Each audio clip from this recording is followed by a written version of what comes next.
So I've got a sort of high impact training today. We're going to talk about why having an engaged board matters. Like, why is this one of the four sort of pillars that I suggest you focus on? I'm going to walk you through what an engaged and active board actually looks like. We're going to debunk a few myths about what it means to be sort of who should be on your board if you want an engaged and active board. I'll break down the how, the foundation and building blocks of an engaged board, and then I'm going to give some concrete ideas for how to actually implement what we're talking about, including how we can work together to sort of explode the impact and productivity of your board and your staff and your fundraising. So let's start at the beginning. Let's start by talking for a moment about why this all matters. When we think about a board's engagement, our minds often immediately go to fundraising. I want a fundraising board. I want my board to fundraise. Why aren't my board members helping me fundraise? Absolutely one of the perennial frustrations and points of conflict and confusion for boards. But I want to suggest that fundraising isn't the magic. An engaged board, which is broader than fundraising and broader than governance, has a special magic all of its own. By stepping up as board members, you have people who have said, I care so much about this mission that I am going to bring my talents, my skills, my thinking, my energy, my connections to bear to make this mission a reality, right? When you have a whole group of people who have all shown up for that reason, there is a magic, I think Adam Grant calls it collective effervescence, right? That is greater than the sum of the parts of any individual board member. Externally, what this means, this special magic, is that your board members, truly connected and engaged board members, are your organization's fiercest cheerleaders and most vocal ambassadors. Internally, they are your most powerful strategist and thought partners. Right? Being a nonprofit leader can feel really lonely sometimes, and having board members as strategists and thought partners that you can actually pick up the phone and say, hey, I need a partner on this, or help me think through this, or can you introduce me to people that could help me think through this, or where should we go with this project? How should I think about this? Sort of people out on the limb with you can feel really like you're being held, right? And so that's sort of the power internally. When it comes to it, an organization's mission is a true North Star. And for those of you who have heard others of my trainings, I talk about the importance of your North Star and being clear about what you're trying to do in the world. And next to the executive director, the board should be the group of people who see that North Star most clearly and who are running as fast as possible towards it. Because you can't achieve your mission alone. And an engaged and active board is your crew. Right? That's how you should feel. That's the special magic of an engaged board, and that's why this matters so much, particularly if you're thinking about growing your impact or you want to grow your budget. You have to have a crew. So when you're trying to get to this magical board, build a high impact, engaged board, it's really important to know what you're looking for, right? What indicators to look for. What is an engaged board? What does it look like? How does it actually move through the world? So the first thing I want to say about this is that this is not a training about board governance. So I'm not going to do a deep dive into the mechanics of good governance. It is absolutely important that your board be engaged in good, effective governance. But what I'm talking about today, the special magic of board engagement and activation, is more than good governance. I want to paint a picture of the indicators of engagement that let you know that your board members feel connected, because that's where their action is going to come from. This is aligned with and supports good governance, but it's deeper and more expansive, and that's more important than just checking the boxes of having the right committees or having the right officers, right? So let's start with what it isn't. These attributes are not necessarily predictors of engagement.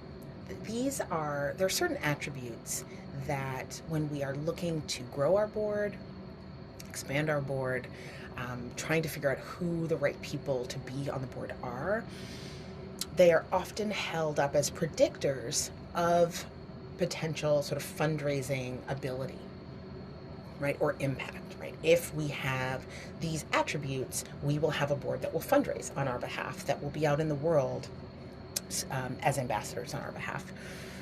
Contrary to common belief, engaged board members are not just, and I'm going to go through each one of the sort of common ones, people with mission alignment, right? Mission alignment is 100% critical. It is a must-have for board members, for the board members that are going to be engaged. If you remember that special magic that I described a few minutes ago, I said these are people who believe so much in your mission, right? So mission alignment is absolutely necessary, but it is not sufficient. People who are really excited about your mission don't necessarily make the best board members if they don't have some other things. They can be great advisors. They can be great volunteers. They can be amazing ambassadors as donors.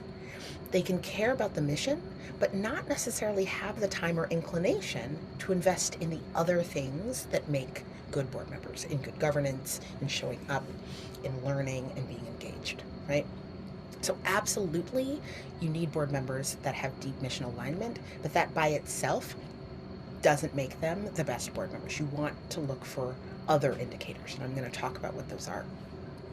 A second one is access to wealth and resources, and this is a big one. People who have access to wealth and resources will not necessarily leverage that wealth and those resources for the organization.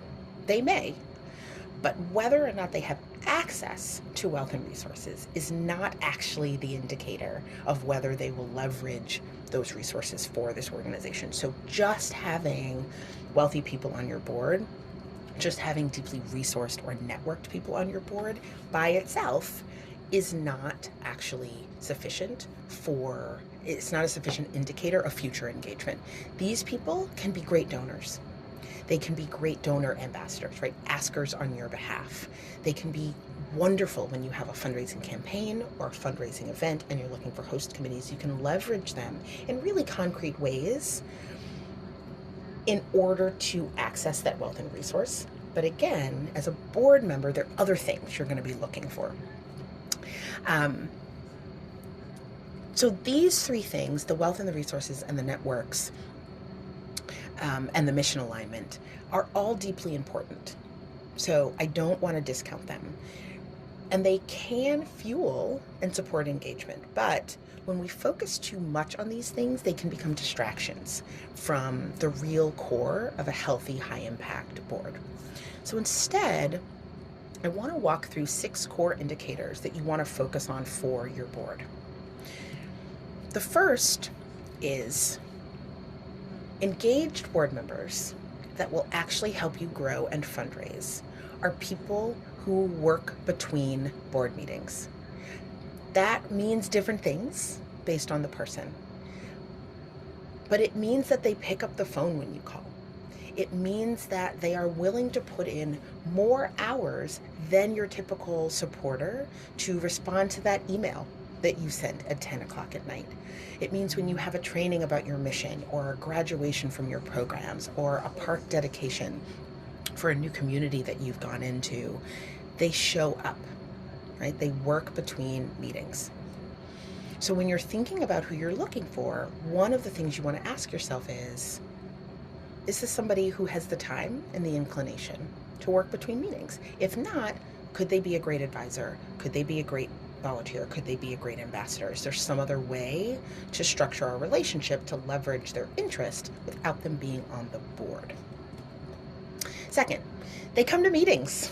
And when they come to meetings, they show up prepared. They have read the board book. They have asked, they come with the questions they want to ask. They have looked at the budget and the actuals. They've done the work so that they can be active participants in the meetings.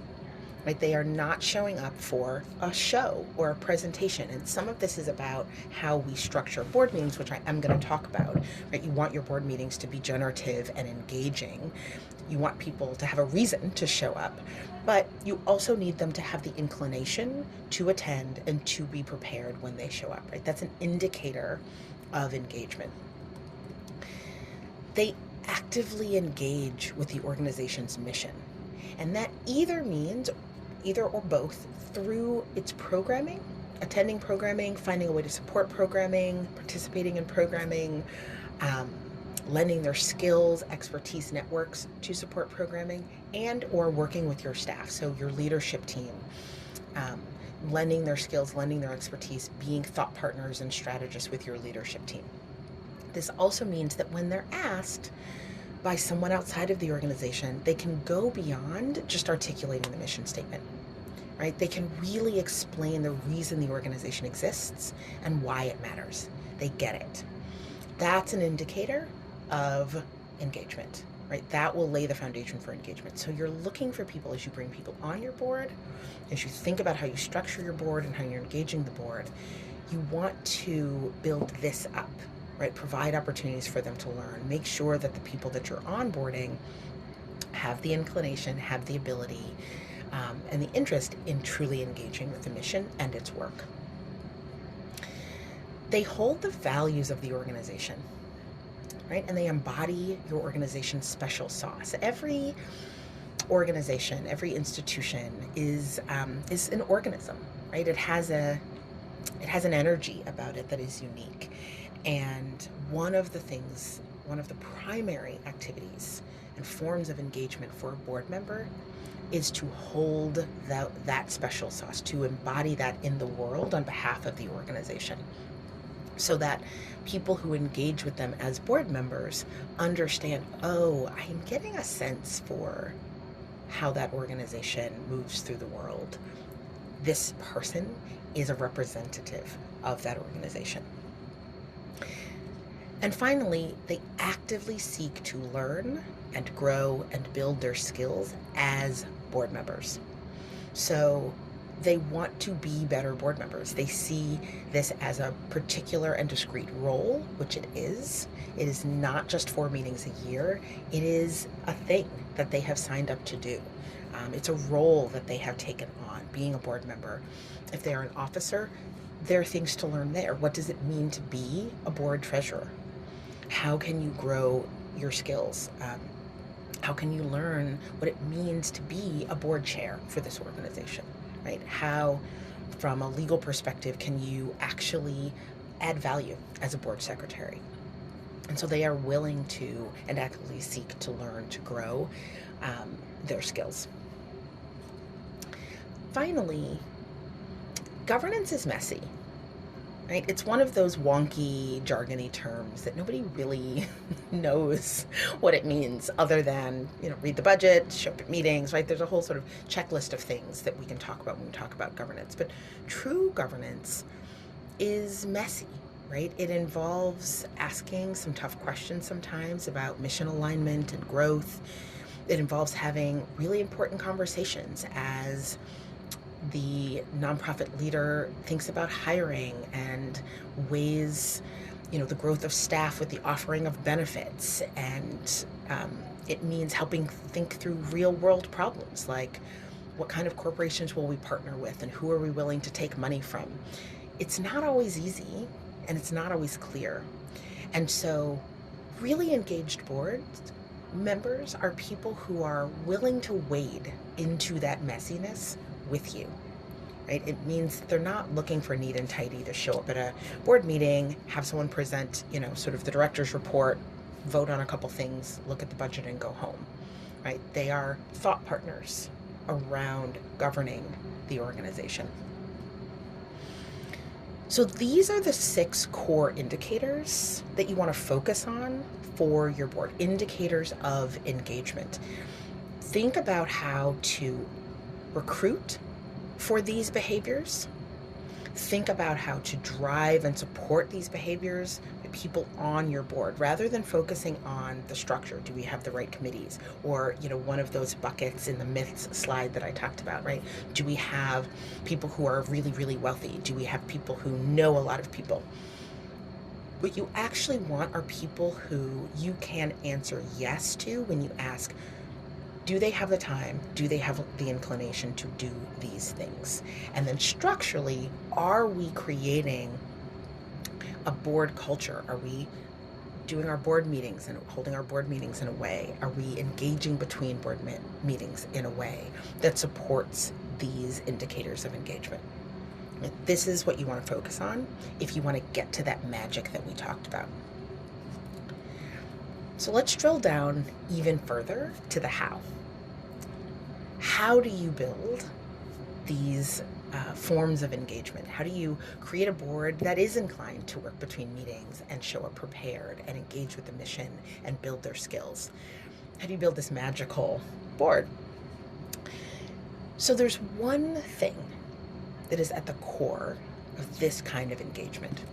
And it's a concept that when I learned it about 9 years ago, really crystallized for me so much of what I had seen in practice over the 2 decades of my own board service on really high functioning boards and some that weren't as high functioning.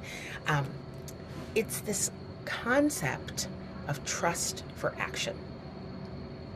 It is the foundation of any high functioning team, which is what a board is. It's a team. Any team that has to do something together, that has to accomplish an end goal together. In this case, it is the stewardship of the mission. It is effective governance. It's a key to everything. And it is a critical ingredient to your growth. Without this form of trust, your board will falter. You will feel like you're dragging them along. You're going to feel resentment. They might feel disengaged and disconnected, and you'll be overwhelmed. So let me explain what I mean by trust for action. Trust for action is a form of connection that is focused on a group's ability to work together towards a common goal. The more of this type of trust that each member has for the leadership of the organization and for the other members, the more engaged they will be. Ultimately, engaged board members feel invested in taking and are able to take action, in this case governance, together as a team. They want to do those things that I highlighted in the what slides, right? What does engagement look like? There's this great podcast by also Adam Grant. I realize I've referenced him twice now. He has this great podcast on his episode on his work life podcast about astronauts. And he talks about how these 4 astronauts weren't necessarily friends, right? They wouldn't have sort of hung out together outside of their work, but they trusted one another with their lives out in space. They cared fiercely about the same mission, and they believed that they had the same set of core values in relation to that mission, that they were there for the same reason, that they were trying to do the same thing, and they trusted one another to achieve that thing together. So at the core of trust for action, one of the reasons I like that episode is it highlights that at the core of trust for action isn't trust for liking, which is how we typically talk about trust. Would I have coffee with this person? I really want my board members to like one another. Absolutely, yes. 100%. The best boards I've ever been on have been people who like one another, but not necessarily people who are friends outside of being on the board. What we had was a deep connection to the mission, a sense of one another's shared connection to the mission, and a belief that we shared the same underlying values about how to be on this board. And that connection, and I'm going to walk through what that looks like in practice, is what fueled our ability to take action together, right, to be a high impact board. So let's talk through the mechanics of trust for action. And again, here we're sort of notching down. We want that magic, that special magic that you get on a board. We talked about what indicators of engagement to look for that will bubble up to and add up to that magic. And now this is the lever to pull. This is the thing to focus on that will lead to those indicators of engagement, right? Those forms of engagement. There are 4 questions to ask yourself. Trust for action is rooted in these 4 questions to ask yourself as a board. These 4 questions essentially are dimensions of trust that serve as anchors for board engagement. When engagement and activity begin to fade or lose focus, which often they do, right? You find that over the course of a year, board attendance at meetings go down, or over the course of a board member's term, their engagement goes down, right? The answers to these 4 questions that I'm going to walk through can help the group, as a group, stay connected and get sort of regrounded in the kind of energy that will fuel their engagement, right? Reconnecting to these questions. It's also really good to notch down how we think about engagement to more basic building blocks. It can be really overwhelming to think, how do I get this board engaged? How do I get this board to fundraise? Right? There are too many people, and there are too many interests, and there are too many interactions for that to be something you can figure out without feeling overwhelmed, which is why so many people feel overwhelmed. So instead, thinking at the level of mechanics and returning to these questions can help you focus, systematically identify which levers to pull with each board member, as well as for the board collectively. So remember, the whole theme of these trainings is where can you focus so that you can sort of let go of some of the noise and just focus on the right levers to pull to continue to move forward and grow smoothly. This is one of those sort of mechanical levers, right? These 4 questions to get at the core of how you make your board feel engaged. And then finally, one of the hallmarks of a high impact board is self-governance. Right? When you get to the point where your board is like a flywheel and it's doing a lot of the sort of supporting engagement and building collective knowledge and engaging in the work, all of those indicators of engagement, it's perpetuating those as an entity unto itself. These questions give your board chair and your board governance committee a roadmap for promoting engagement among their peers on the board. So here's the first question. Are we all committed to the same end goal? Are we here for a reason that we care deeply about? Right? Asking this question once a year, once a term, every other year at a retreat. How would you identify the mission and why are you here? Right? Are we here for the same reason? This is where clarity about the mission and making sure that your board members actually know what the mission is and how it plays out in the world can be really important. And I guarantee you that there are board members who vaguely get it, right? They know the issue that you work on. They know the mission statement. And that's about as deep as they could go. And that's enough for them initially. But true engagement is really rooted in, oh, I really get this mission and this work. When I'm out in the world, I can talk about this the same way someone on the staff could talk about it. And I see how this is relevant in my life, right? The other way that this plays out is your board really clear about your strategic goals? Right? What you are specifically trying to build and do as an organization in the next 3 to 5 years. When that North Star is fuzzy, when the sort of goals, what the work is that you're trying to accomplish, the outcomes you're trying to accomplish, when that's fuzzy and the priorities are fuzzy, then sometimes engagement can start to wane because people don't necessarily know what they're working towards. And as leaders, we can know in our minds, oh yeah, like I've got the goal, I've got the plan, I know how this program and this partnership play into everything. A senior board does not have that level of clarity, right? So this question is really about Are we clear about what we're doing, what our mission is, what our priorities, our goals are, and are we all committed to that?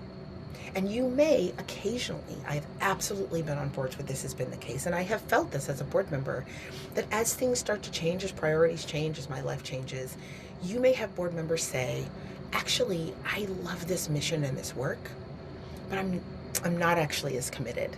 I can't be as committed. My life has changed. My circumstances have changed.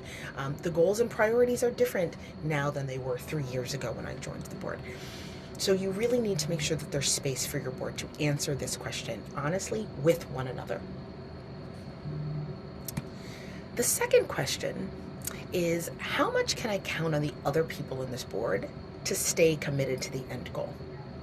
Right? This is about, do I believe that I can count on you, other board member, to follow through on your commitments? Do we have a shared commitment? So this is where clarity about expectations is really critical. You're going to lose engagement if A, people don't know what they're being asked to do. What is the give-get? How many meetings? What does work between meetings look like? How do you want them to engage in programs? What are their options? What can they sign up for? If it's too fuzzy and it doesn't fit into the sort of ongoing movie of their lives in a way that they can hold on to, they're just going to disengage, and not in an active sort of mean way, like, I don't want to do this, just it's not clear, so their brain doesn't settle on it, right? They don't settle on the actions and behaviors that you want them to take. B, you're going to lose engagement when what they're being expected to do keeps shifting, right? So clarity and consistency is really important. And finally, if they look around and they see that other people on the board aren't following through, that breaks trust for action, right? Remember, the core of trust for action is we're committed to the same end goal and we're sharing the same level of commitment and values around our commitment. If I look around and other people aren't coming to meetings, nobody's ever at the programs, nobody's engaging in work, nobody's giving, or there's sort of a critical mass of people who aren't, it reduces my sense of sort of accountability to this group, right? I don't actually think that we have a shared commitment. And so that's often something that we will see that is happening sort of behind the scenes or sort of at a more root level in people's minds that they're not always conscious of. Conversely, this dimension of trust for action about shared commitment can be demonstrated by things like showing up at meetings, providing opportunities in each meeting, or even doing this in sort of update emails of concrete ways that each member has contributed. I want to say thank you to Marjorie for hopping on the phone with me, to walk through that letter of interest to this new funder. And, Edward, that was really, really helpful that, you taking a look at that email, and it was so great that you came to our graduation, Sharon. So just little mentions so that people are getting the signal, oh, there is work happening here, right? We all are on board. It also just makes it harder for people not to be engaged when everybody else is being engaged. Third, do we have a set of shared values that I can turn to? For example, if I believe that we have a shared value around making sure that the organization is financially healthy, if I really believe that you share that value, then I'm going to trust that the actions you take in service of that are aligned with that value, whether I agree with the actions or not. This makes wading into the messy and sometimes uncomfortable zone of tough conversations, of decision-making, financials, etc. easier, and it can reduce barriers or sort of friction around engagement. As an example, there's an organization that I've worked really closely with, amazing organization here in the city, that decided to get rid of their give-get. And this is, at the time, was a $2.5 million organization. They had a really active board, about 12 to 15 people.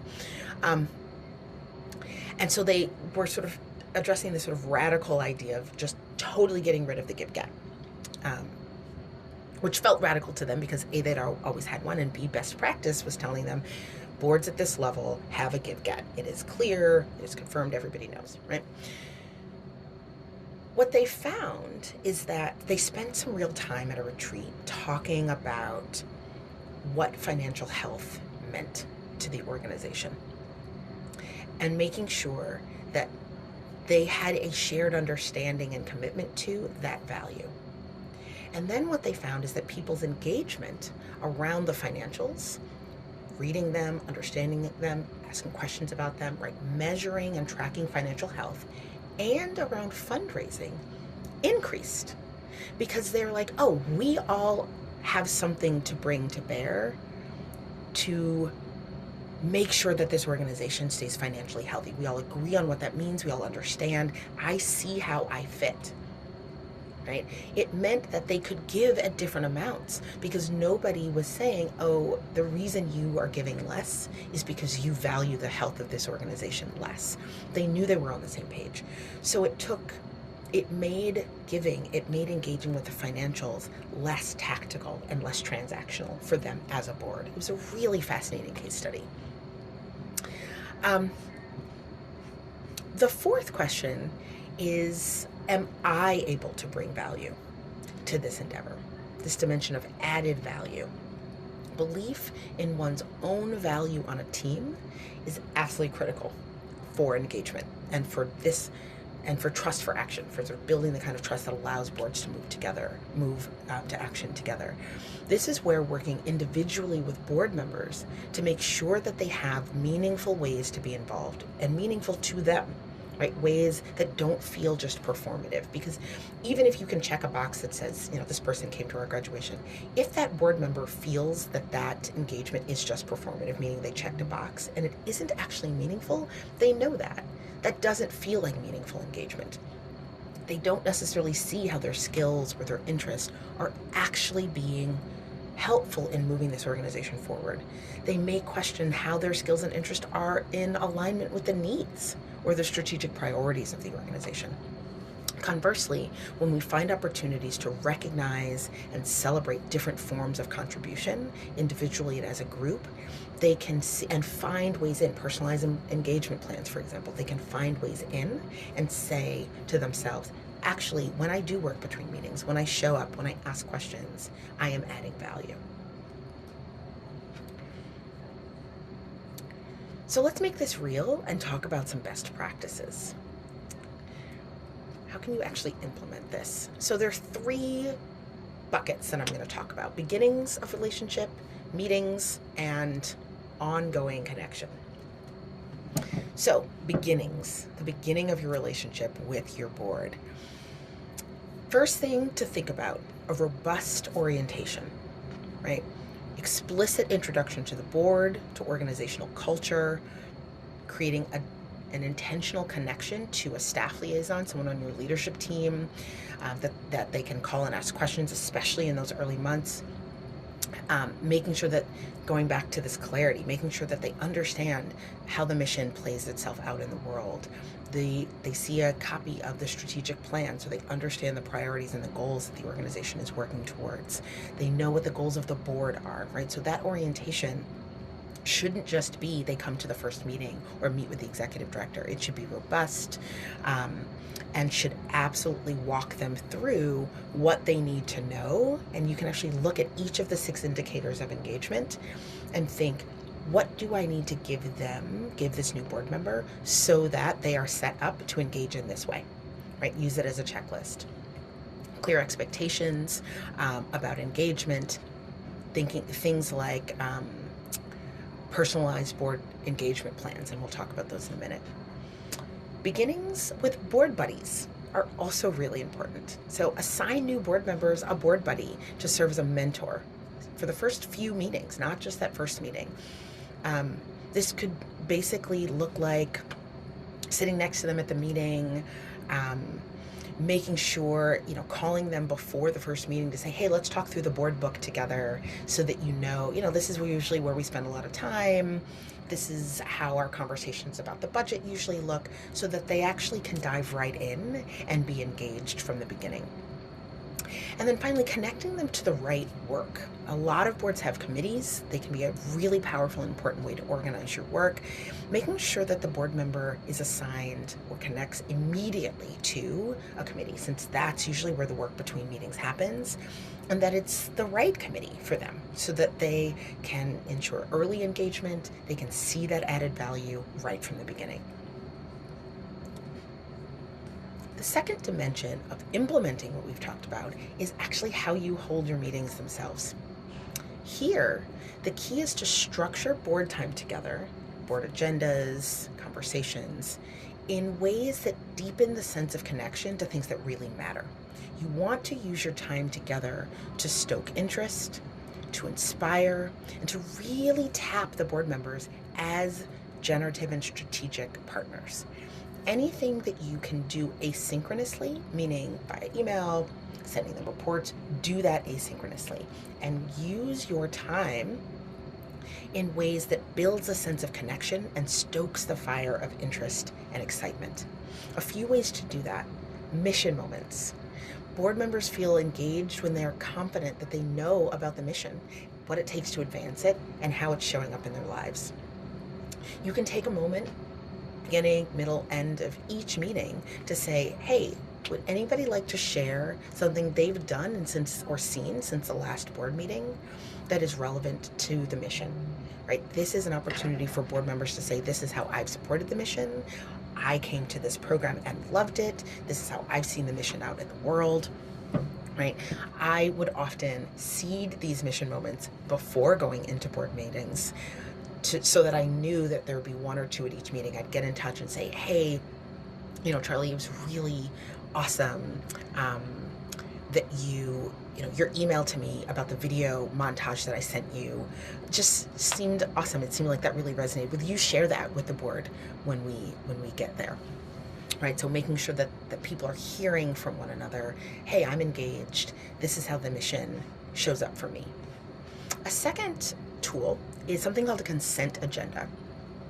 So a consent agenda is a board meeting practice that groups routine business and reports into one agenda item that can then be approved in one action rather than lots of votes, lots of motions on each item separately. Using a consent agenda for things like voting on partnerships or voting on the minutes, agreeing to pass certain motions with respect to the strategic plan, right? Things that don't really require approving, acknowledging the director's report. Using a consent agenda can save boards a half an hour, right? 45 minutes of discussion, particularly if the way that they're used encourages board members to read reports asynchronously. So the director's report is sent as part of the board book, maybe the fundraising report is sent as part of the board book. All of the report outs, the committee reports that tend to happen at board meetings, send them asynchronously as part of the board book. And then the consent agenda is any questions about any of the things in the board book. Do we approve, the meeting minutes? Do we approve the shift in the calendar? One vote and you move on. Third, provide small-scale training opportunities. Remember I said sort of build active engagement around building their skills. You can build skill building into your meetings. Small activities that make board members feel competent and help them see one another as competent can be really powerful. Practicing asking, drafting talking points, marketing training, governance training, right? How do you read financials? Sometimes those sort of concrete tactical skill building opportunities are really, really great for level setting on a board. Inside baseball, basically what I mean here is, most board members, as your board grows and you get to a real governance board size, they're not going to be experts on your mission or your issue. And that's fine, right? They bring other expertise and skills and perspectives to the table. So you want to make your in-person meetings an opportunity to educate and inspire them so that when they're out in the world and you're asking them to be an ambassador, they feel like they actually know what they're talking about, right? So I've seen organizations do things like Once a year, they bring in, if there's a government official or a government agency that you partner with, bring in somebody from that agency to give them a policy background update. Do a legal training if there are legal implications or policy implications for your work. If you do work in parks, there's this amazing organization that did work in playgrounds and parks, and so they brought somebody in from the parks department to sort of talk about, hey, this is what this sort of behind the scenes process of partnering with us looks like, and this is how it has transformed utilization of our playground or our park. Right? People feel like, oh, I'm on a board. I'm not just getting the donor report. I actually understand, right, how the secret sauce is made, and that feels really good, and that stokes engagement. And then finally, I want to spend a little bit of time on this last one. I call it the generative arc. So the generative arc framework is a way to structure your work and your conversations so that your board is continually being asked to think about the future of the organization and to think big picture about the organization. Again, it's sort of the opposite of the kinds of tactical things you can do asynchronously. Your in-person meetings are really an opportunity to engage the group in conversations they have to be together to have.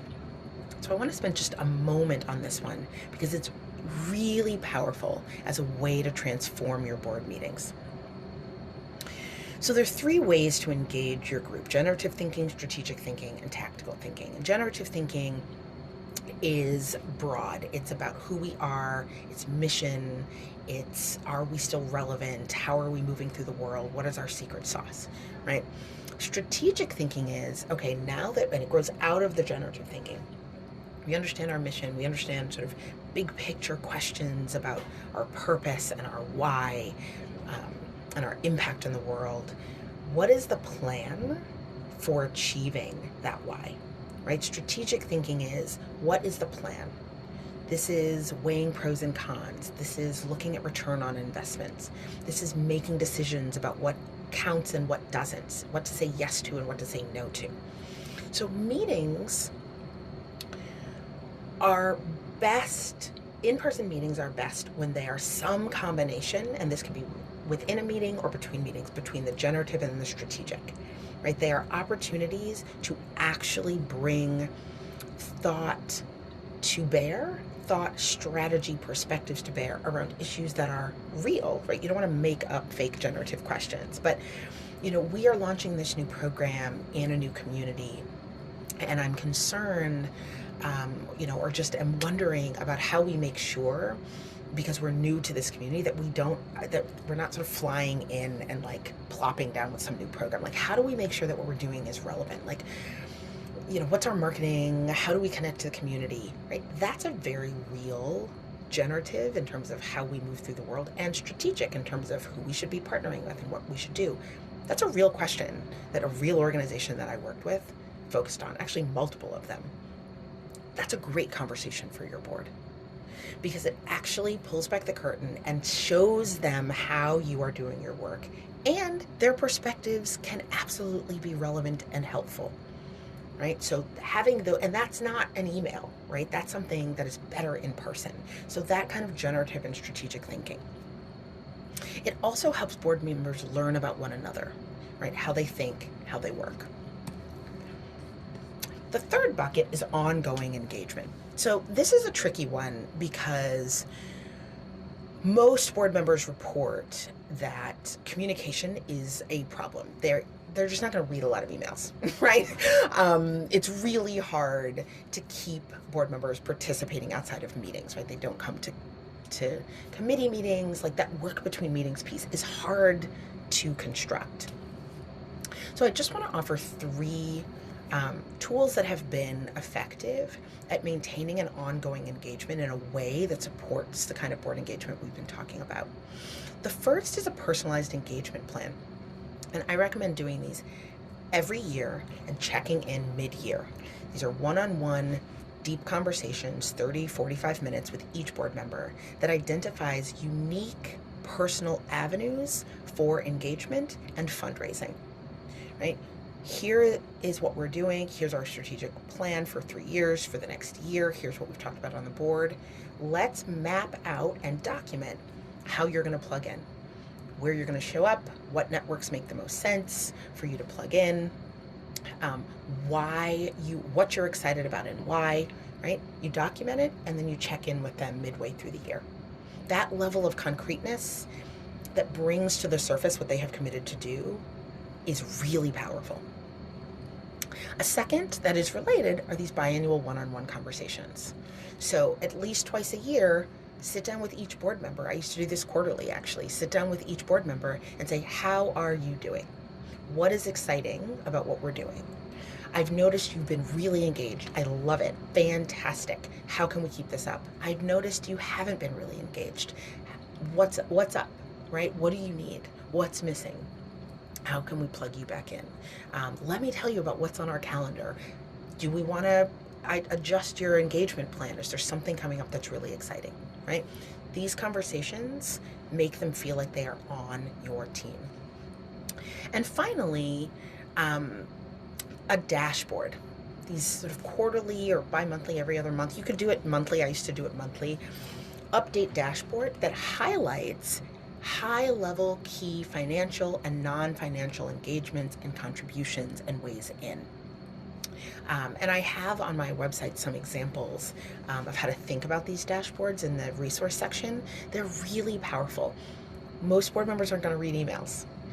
Many aren't going to read long emails, but they will look at a dashboard that says, that shows money in, money out, press coverage, program graduations, new hires, here's a great article about our issue, right? And you have them identify what are the 4 or 5 things that they care most about that will actually help them feel informed about your work.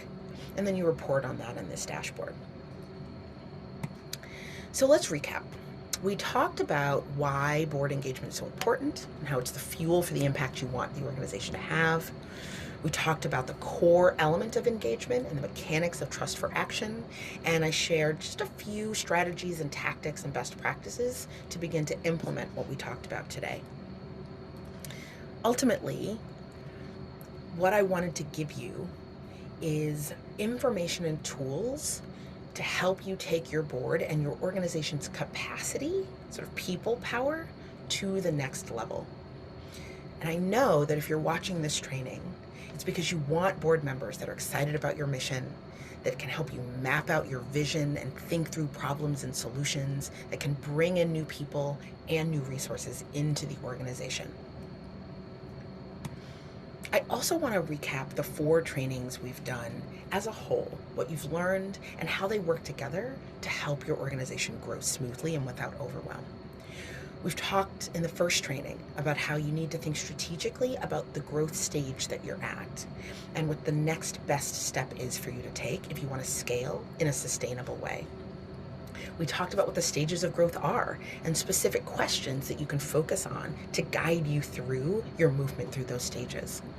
We talked about the building blocks of a high-impact organization and about how to think concretely about the design choices you make inside your organization so that you're focusing on the right thing to move you to whatever your next growth stage is. In the last training, we talked about the power of a growth budget and about how that's actually the blueprint for translating all of this thinking that you did in the strategy part into revenue. That's the bridge between strategy and more money is your growth budget. And I talked about how that works in the last training. And then today we talked about how to activate your board, right? What's at the core of true engagement. And when you have true engagement, that special magic that we talked about, you will have a board that will be your thought partner in your fundraising, in your strategy, in doing all of the things that we've talked about in this series. Ultimately, what I've tried to show you is that these all go together, right? Without being super focused and intentional about your growth strategy, your design, your finances, and your board, many organizations either plateau or they find that they're growing in a way that makes them vulnerable to imploding and overwhelm. Now, I offer these trainings together because I genuinely believe in my 20 plus years of experience, I have found time and time again that you cannot stumble into effective growth. As I've said in multiple of the trainings, because I absolutely love this framework of an iceberg, blind spots are real. You look around and you see the incredible galas and new funding partnerships and expanded programming and growing staff at other organizations, and you think you can sort of reverse engineer, right? Sort of research and figure out how they're doing it all. But the reality is that you don't see what you don't see. What's actually happening beneath the surface that is so foundational, right? The base of the iceberg and critical to successful growth. Now, if this resonates with you, I'd like to offer one last resource. And I mentioned this at the beginning. It's my nonprofit Impact Accelerator. Leaders that apply for and are accepted into the Impact Accelerator get supported with all of this.